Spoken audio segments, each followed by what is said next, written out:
My sister stole my fiancé 3 days before our wedding, with 200 guests confirmed and my dress already in the closet. 10 years later, she mocked me for being single in front of 40 relatives, with no idea the quiet man waiting outside was about to end her husband's career with one document. My name is Marin. My sister Sophia didn't just take my fiancé Grant. She took the wedding, the honeymoon tickets, even my grandmother's necklace. For a decade, I was the family's cautionary tale. At the reunion, Sophia sat across from me under the best lighting and went to work. Still single at 35? Your options are basically gone. She pulled up photos of men to set me up with, brought up her anniversary using the Santorini tickets I'd originally bought. I let her talk. My phone buzzed quietly, 5 minutes out. While she mocked me, I was running a company. Rock bottom had become my foundation. I'd built Marin Strategic Solutions from a studio apartment into a firm with 50 employees, while she spent Grant's money on designer bags. 3 years earlier, I'd quietly married Daniel, a man who valued honesty over spectacle. I kept my ring in my purse that whole dinner, waiting. Tell me where you're watching this from in the comments, because what happened next, I promise you, didn't see coming. The door opened. "Sorry to interrupt," Daniel said. "I'm looking for my wife." Sophia's face cracked. Married? For 3 years? When she asked what Daniel did, trying to regain control, he said calmly, "Corporate acquisitions. We just closed a deal last week. Datatech Global acquired Pinnacle Development Group." Grant went white. Pinnacle was his company. Daniel's legal team walked in behind him. Grant had signed a non-compete years earlier, and due diligence had uncovered $2 million redirected to an offshore shell company. "Your termination notice is effective immediately," the lawyer said. Sophia accused me of orchestrating this out of jealousy.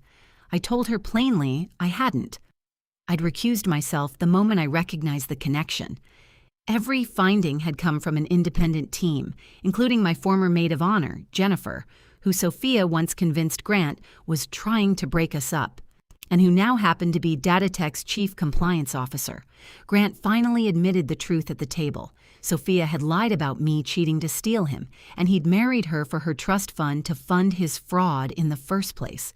Sophia sat there realizing both people in her marriage had betrayed everyone, including each other. Then she announced she was 8 weeks pregnant. It didn't change the crimes, but it changed my response. I told Daniel not to pursue criminal charges if Grant fully cooperated with the transition.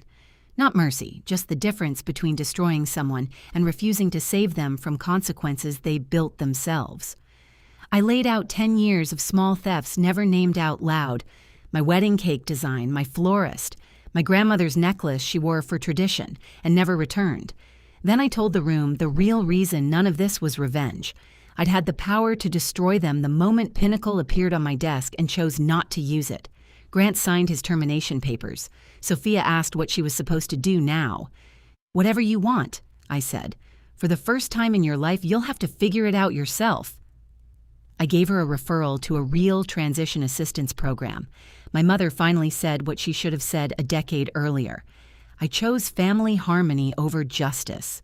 I'm sorry. My father said he was proud of who I'd become, not despite what happened, but because of it. I told the room plainly, I'll have relationships with people who acknowledge what happened and choose better. Everyone else can keep their comfortable silence. Daniel and I walked out together, leaving 40 relatives and 10 years of unfinished business behind us. If you've ever had to choose between keeping the peace and finally telling the truth, tell me in the comments. Would you have revealed your success sooner or waited like I did?